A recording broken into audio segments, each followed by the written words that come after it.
Hello, loves. Miss Merlin here. I have another quick message for you from the Season of the Witch deck. Just going to pull that out for you for a moment. I hope you're all doing well. Hi. So we'll just shake out any residual energies here. Okay, and there we go. Of course, I just throw them on the floor. That's okay.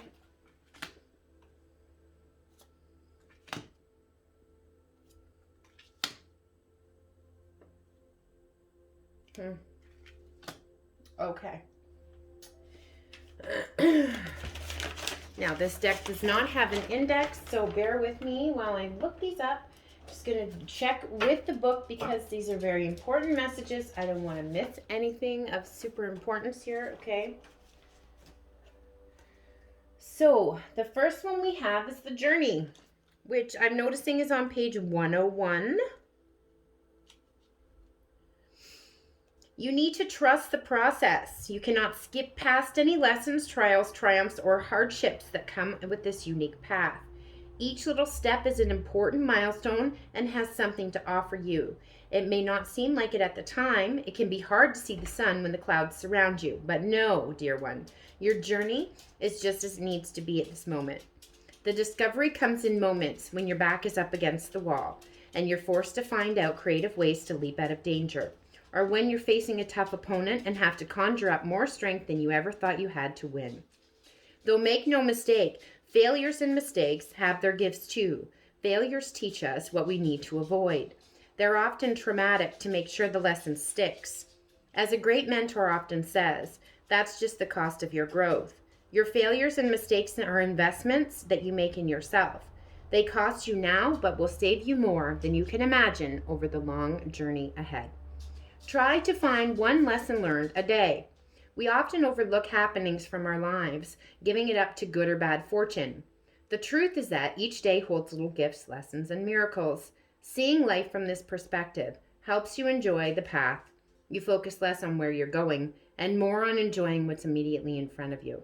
This is called being mindful. Okay, guys, so that is the message of the journey, okay? Next, we have Rooted.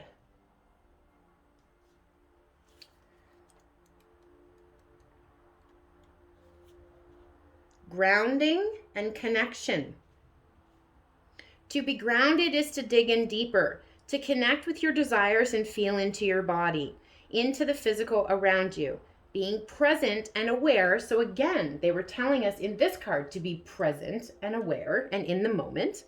All right. You become a vessel that allows divine intelligence to spread its wisdom here on earth. In other words, you're bringing energy into form. So manifestation. All right. So get rooted, get grounded. Guys, the best way to ground, as you can see right in this card, okay? She is walking in her bare feet on the ground, okay? That is the easiest way to do that. Go out into nature, walk around in your bare feet. You could also go in water, okay? Sea salt baths, very healing for empaths, okay? For anyone. A shower even. When you get in the shower, you can set the intention to wash all those energies off yourself and ground yourself, okay? When you submerge yourself in water, that's 360-degree grounding, plus it's cleansing at the same time. Really, really beautiful energy. The rooted also is pulling me to like roots, like ancestral. Okay, so tap into that as well. Invite them. Invite those energies into your life. Speak to them. They're there to help you. Okay, and now we have silence. There's beauty in the silence. Going within. This is very hermity and from energy there. So we're just gonna see what this one has to say. Stillness, nothingness, and presence. Again, being in the present moment. There's such a presence in the silence. There's a space to fill with the sound of your voice and the beat of your heart.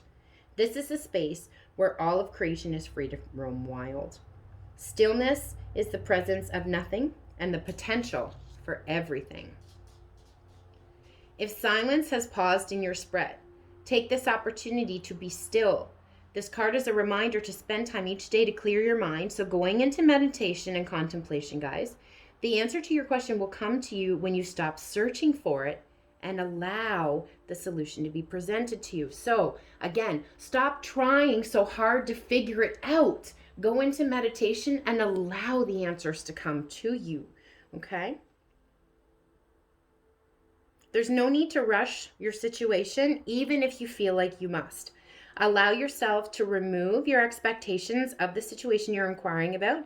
Give it up to the silence and the nothingness. Spirit will take your inquiry and answer you when the time is right, okay?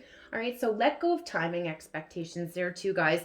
I've had a lot of trouble with this myself. You know, I struggle with that too. All right, guys, we have blood magic. Very interesting that this should come up. I was noticing when we did that reading the other day about the poison apple, that is linked back to Egyptian blood magic, ancestral. It's huge. It's through the whole collective. Yeah. So this is sacred womb and power. This is taking it back. Now, I just told you guys, I think it was about a week ago, I gave you my own shielding technique. And my own shielding technique involves blood magic. All right? So sacred womb, power. It's time to take back the power found within your sacred womb, in your sacral chakra. This space that is prepared for the process of miracles. A space that is literally the vessel of life. Not only life, but the process of life, death, and rebirth takes place monthly within the womb. The ultimate act of creativity is birthed from this space and sheds the lining every moon cycle. Every time you bleed, this blood contains the energy of a potential miracle. It contains life and death. And dare I say, each month you decide, consciously or not, whether or not to bring life into this physical world. That is the power that should be celebrated, not shamed. Blood magic is a powerful tool in spells.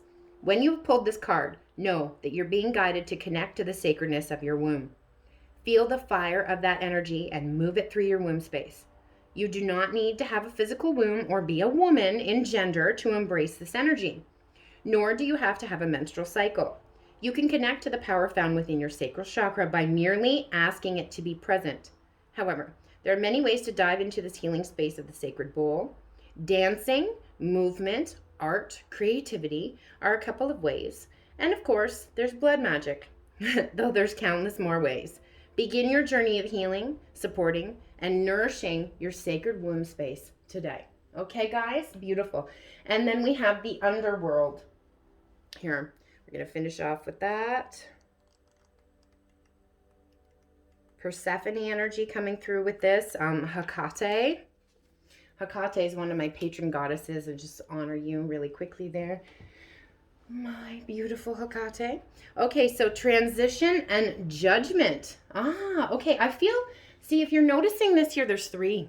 All right, so if there was any type of third-party situations or some sort of interference at all with anything, this is going to fully clear out for you around this next full moon.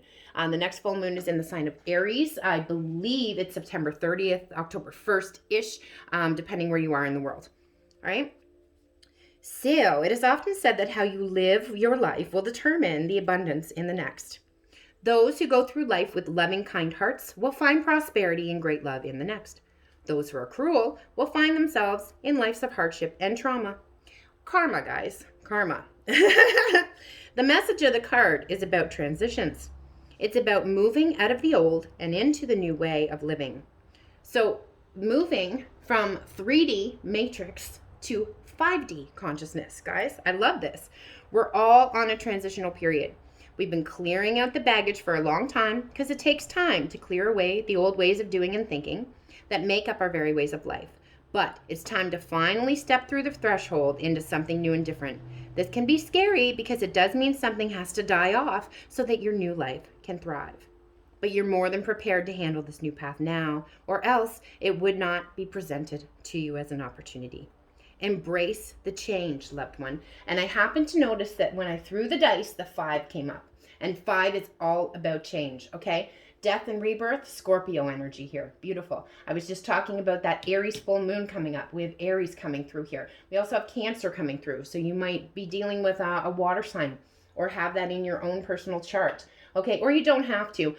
Taurus also coming through over there, okay? The number 1 and 6 as well. All right, guys, I hope that helped. I'm wishing you so much love, light, magic, and blessings. Miss Merlin, the Good Witch in the North, out. J'adore.